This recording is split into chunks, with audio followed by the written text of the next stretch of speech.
test that we do, yes, it's not considered a confirmatory test. So because of that, we send it to the health department. If you were to go to a doctor's office, for example, and do a PCR there or a Western blot at the doctor's office, then you would just need the one test. The one that we do, it's a rapid test. This is why you get the results immediately. You don't have to wait a few days to get the blood work done. So what is the process once a person get tested? Then what do I do then? Do I call you guys and say, hey, I was, No, you are told the results there Okay. immediately. You're tested. You wait for 15 minutes. The test is processed, and you're either told it's negative, you're okay, you're good to go, or it's positive. We have to take this to the Brevard Health Department, and then they send it to the state. And then they get the result, and they call us, and then we call you back, which is the importance of having an ID. We no longer test without an ID because of that. Previously, people had tested positive. We didn't have a way of contacting them. That's important. Yes, it is. So you mentioned also that they're going to require a yearly exam, this testing along with the yearly exam? They're not going to require it. From what I understand, some doctors' offices are already putting it in their room, but they're just going to consider it one of the normal tests. Like you would get your cholesterol done, you would get your blood work done to see, if you're anemic. One of the tests they're going to do is just to see if, they're going to do an HIV test. I think it's a brilliant idea to get more people informed. As far as because there are many people who have HIV who don't know it, so it's not as bad as it used to be, but there's still in our opinion, I guess there's too many people living with HIV who are not aware. The sooner you can get a grasp of the situation and take control of it and take control of your life, the better off you're going to be, and any partner you may have, because that's the thing too. If you have it and you don't know it, you spread it. And that's what we don't want. We want to avoid it. We have here in Florida, we have one of the highest incidences of HIV in the country. It's a lack of education. It's a lack of knowledge. And we offer free condoms. Condoms are very expensive. If you don't have a place, if you can't buy them, if you can't afford them, find a local place that gives you free condoms. Every place has them, whether it be a DCF office or our office. There's places where you can find condoms. There's places where you can take care of yourself, learn how to take care of yourself. That's the most important thing. Put a hat. Put a hat on. Well, even with I know you have a lot of services that you offer, but you also provide not just resources where they can get medication and condoms and stuff like that, but you also provide food.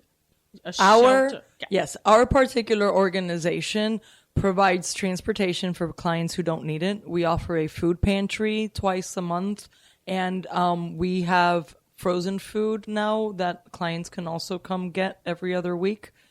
We have we're the pharmacy that does the free HIV testing in Cocoa. They help us out a lot getting clients who are newly established, getting them medication through patient assist programs. If you have insurance, he will deliver it to your house. Empire Pharmacy has been a blessing. They're just wonderful. And we provide we don't provide, but we find a dentist and we find an eye doctor for clients because the virus can wreak havoc on your eyes, and the medications sometimes are very hard on your mouth, on your gums. That's awesome. I'm just like, well, you're giving some really good points, and I think the major thing that you're wanting to say is get tested. Get tested. It's important to just, even if we don't know, or even you do know, just to take care of yourself, because sometimes we don't take care of ourselves, period. And some people are afraid of doctors. Right. Or nurses, whatever the case may be, and they won't go no matter what. But you have shared some really, really, really good points. What would make you think a person would have HIV? What are the symptoms? Is there symptoms that you have? There or it aren't varies, really. In the very beginning of infection, you have what is called flu-like symptoms for about 2 weeks. You have a generalized malaise, and you can have a fever and sweats. So you feel like you have the flu and you feel very ill. But there is really no way of a person saying, oh, that was an HIV infection versus I just got sick. So there isn't really any predetermined until you start getting sicker. Once you start getting sicker, then we do have different symptoms, and some of them include the AIDS diagnoses. And it's also important to state that there's a window period between infection. Right when you become infected, the viral load goes very, very high, and then it goes back down. This is called the window period. It's 6 weeks to 6 months that you may test negative. That spike may not have happened. So if you engage in what is considered risky behavior, you test negative, you might want to retest in 3 months, and then after that in 6 months, just to make sure. And some of the statistics that we were talking about the other day, and I think that it's very, very important. When you think that a black male that has sex with other men has a 50% chance of ending up with HIV. That's preventable. That's heartbreaking. The dialogue needs to be open. Condoms need to be used. The realization that as much as you can live with HIV and be healthy with HIV, but that it is still something that is going to be in the back of your head for the rest of your life. It does not go away. It doesn't go away. There's no cure for it right now. So as much as there's a stigma and people don't want to be tested, there's also somewhat of the belief of, I'll be all right even if I do get it. And you may be, but you're still going to have the side effects of the medications. You're still going to have moments where your CD4 count falls and you get sick and you end up hospitalized. So prevention is key. And so how are you reaching out to do that in the community? How are you making it aware other than being on the radio? What else are you looking to? Well, we just passed World AIDS Day. That is literally a worldwide event of educating and of letting people know this is still very real. The Pride festivals every year are a good source of information and a good source of letting people know that these organizations exist. At the same time, we don't really advertise ourselves so much because of the stigma of the HIV virus itself. We have clients sometimes who don't want to come in the front door. We have clients who rather knock on the back door because they don't want anyone to see them. And you wouldn't treat someone with cancer that way. This is not something that anybody asks for. This is not something that anybody wishes for. So it should be treated like any other disease. That's right. You know, I'm just listening to you. I'm just caught up in what you're saying because it's just so important that it can't be prevented. And if it's not prevented, you can help. You can get the help, and you don't have to spread it. Absolutely, you don't have to go undetected, or if you know it, you know, some people know and they just. Yes. And for the record, if you do infect someone with HIV knowingly, it's a 3rd-degree felony the first time. And the second time, it's a 1st-degree felony. And I do feel the need to tell people that because sometimes it's not even something that they consider. So it's an important fact to know, I think. Yeah, that's good. What are some of the effects it has on the body? HIV?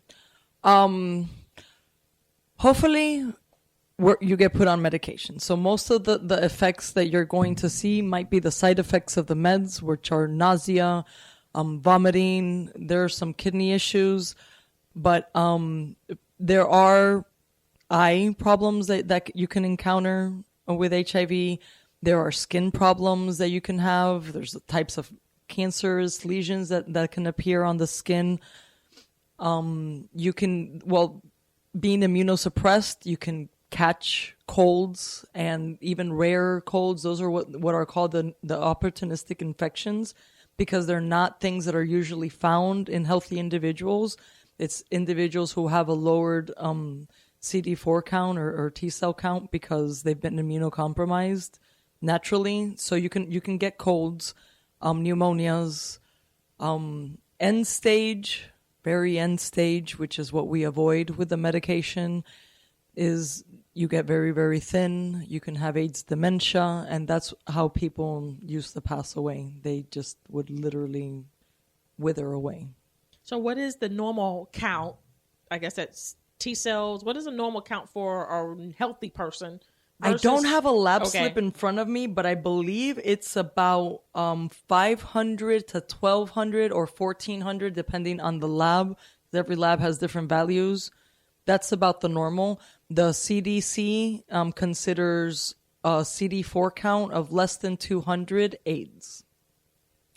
But that can raise. It can change now. Back in the day, it didn't change. Once you went down there, it was downhill from there. Now that's not the case. Now that's when we say, hey, your meds aren't working. Hey, you're not being compliant. What's going on? What can we do to make you take your medications? Are you nauseated? Maybe you can take them at night. Maybe you can take them with food. How can we help you make yourself better? Is there ever been a point where someone wasn't salvageable?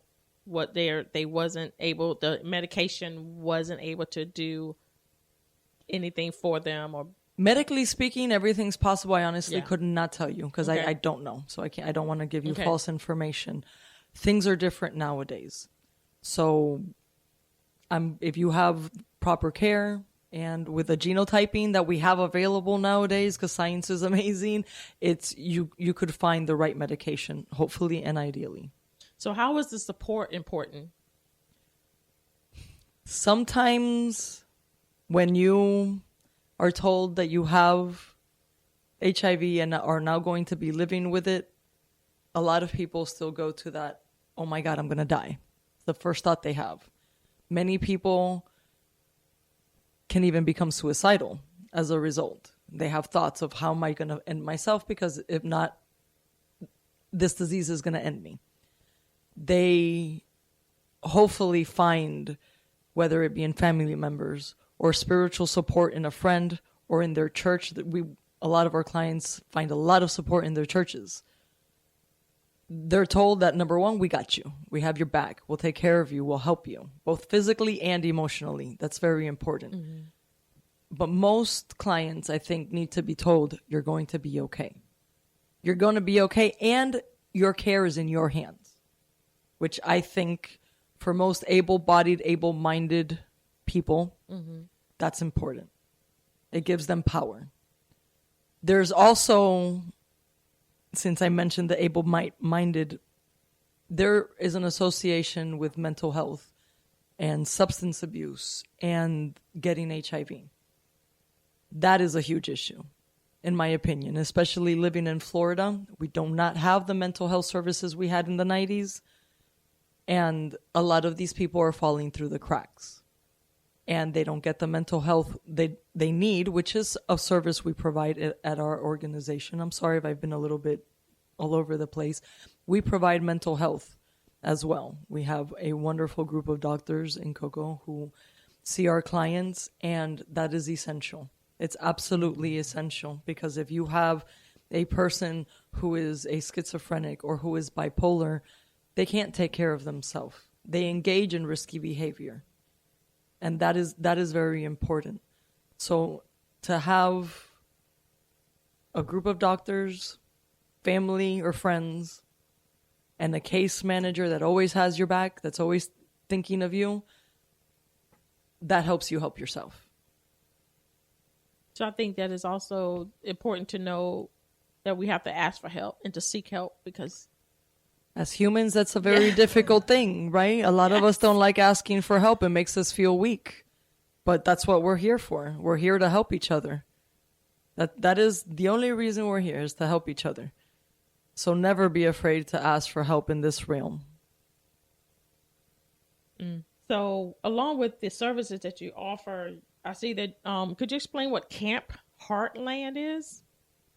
I know that there is various services that you get involved in, and you kind of bring the patients or your clients some relief to be able